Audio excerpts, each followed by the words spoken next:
你刚刚想什么了？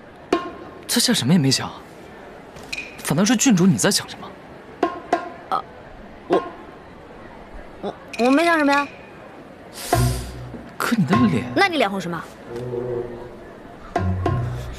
热。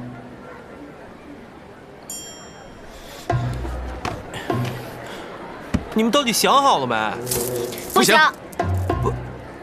不行？那你们想个更好的办法啊！办法总会有的。我这么好的办法你们不用，你们又想不出更好的办法。切！要不你们两个打个赌吧？打赌？啊！你们就赌谁能在不伤人、不找皇上告状的情况下搞定颜真。那赌多少？我们家不缺钱，赌钱没意思，要赌就赌大的。谁要是输了，就欠对方一个愿望；要是都没成，就欠我一个愿望吧。愿望？在下堂堂70男儿，区区一个赌注，又有何惧？谁怕谁啊？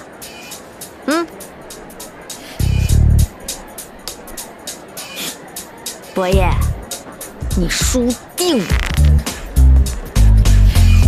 那可不一定。小姐，不知怎的，这严夫人气倒大长公主的事儿，才2天就无人提起了。小姐，我打听到了，是那严夫人花了好几百两银子将流言给改了。怎么改的？说那严公子呀，不吃不喝，痴心绝对，一心一意想娶小姐。哼，没脸没皮，还敢来！求亲不成就用这种下三滥的手段。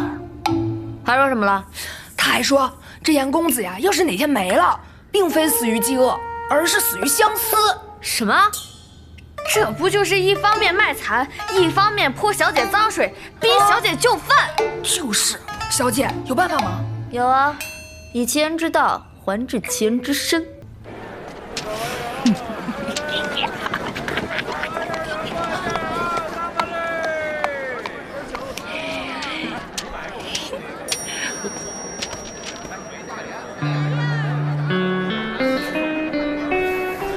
杜先生，你怎么在这儿啊？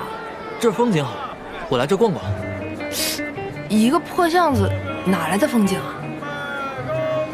我就喜欢看这巷子里的风景。哦，那先生慢看，回见。回见。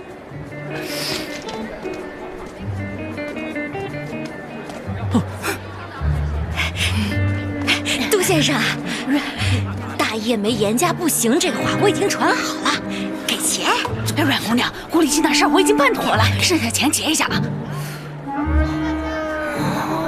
原来是你在放假消息。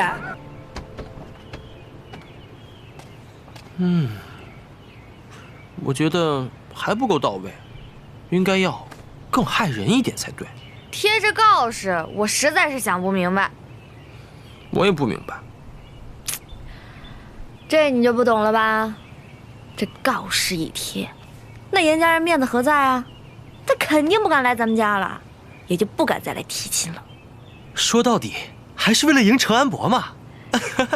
小姐，您跟程安伯到底赌了啥呀？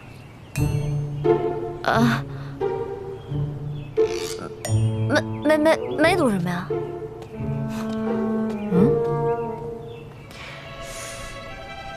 他俩赌的是一个愿望。愿望？要是小姐赢了，买什么都行。怎么可能？你看我们家有什么东西买不起吗？这个要是赢了，一定是要那个买不到的愿望才对。啊，我明白了，就是让程安伯来给咱家小姐当夫君。